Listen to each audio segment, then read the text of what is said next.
I've been a very driven person in my life, very driven. I love competition. And if I really had ever played a bad game, I'd like to think I didn't play a bad game because I could do other things that guard people. And if I have a horrible night, I'd probably score 25. And, but I may not have shot the ball as well as I would like. But I learned so much from the people I was with at that point in my life. And I will tell you, I'm going to conclude this in a second. I will tell you one thing I learned to do in my life. I learned to read. When I was going to school, I hated to read, but I became an unbelievable reader. And some of the books I read have been so inspirational to me, and that's why I read. I read serious books. But there are two books written, both of them by the same lady, Laura Hildenbrand. One of them was about a racehorse, Seabiscuit. I'm convinced Seabiscuit wasn't a horse. I think it was a human. And let me tell you why. This horse, no one paid it, and there's a message to this, and it applies to this group tonight. No one paid any attention to this horse, no one. But some crazy old guy, because he couldn't get near this horse, he was rank, he was mean. This crazy guy tried to find an animal to put in a cell with him. He couldn't find one until he put a dog in there. He would kick the rest of them out. And this horse went on to be one of the greatest champions that ever lived. But he had a heart. He had a heart of a champion. And to me, it was about the love, attention, and affection that he got, that no one else recognized the talent that this horse had. The other book she wrote that about a Southern California man who was a famous miler, called Unbroken. It's a story of incredible courage and a man's desire to live and excel. There are two books I would recommend you reading. And the reason I'm bringing this up is that because when I was little, I wished there had been one person that would put me in some kind of a safe place where I could go live my dreams, not by myself, with other people.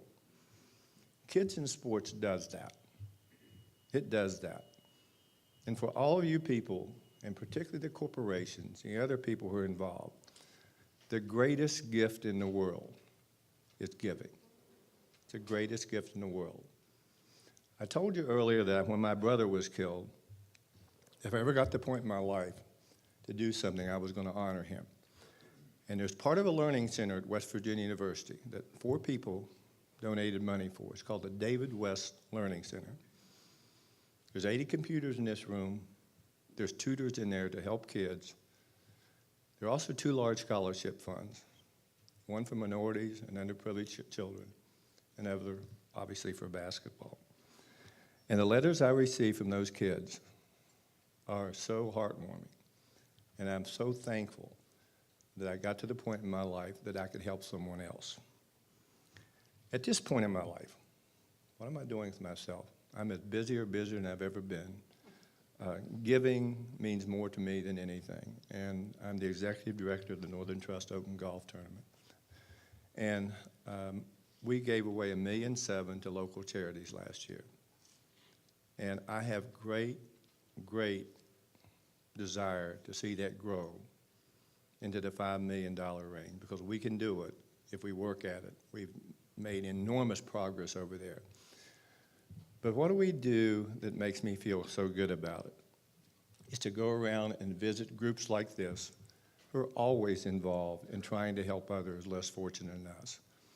And if I could do anything for some kid that would get him out of harm's way, or more importantly, to lead him in a path where he could believe in himself. The problem with most kids that are talented, and there's another wonderful writer, by the way. He wrote The Outliers. He wrote Malcolm Gladwell. He wrote The Outliers. He wrote something that it really pertains to me, Blink. People can make decisions very quickly. My mind works that way.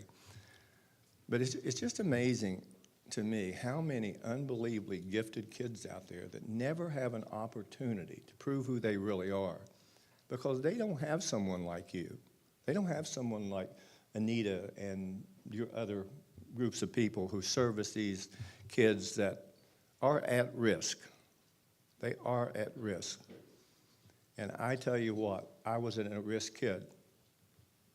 I was an at-risk kid. If I'd been in a big city, God knows what I would have done because I was so angry. But this has been the greatest period of my life because I've lived my dreams. I'm very hopeful that some of you young kids, particularly you, young lady, will have a chance to live your dreams. And more importantly, find a place in this world where you fit in. A lot of people get discarded along the ways. And I tell you, one of the things that, I guess because I had an opportunity to go to South Korea, 60th anniversary of the war, of the start of the Korean War. I went when my brother got killed. And it reminded me of West Virginia, to be honest, very mountainous and everything. But they have this war museum over there. And I could never understand, I never understood when I was young, how in the hell can my brother give his life for something like that? This perfect person, he was a perfect person. Never did anything wrong in his life.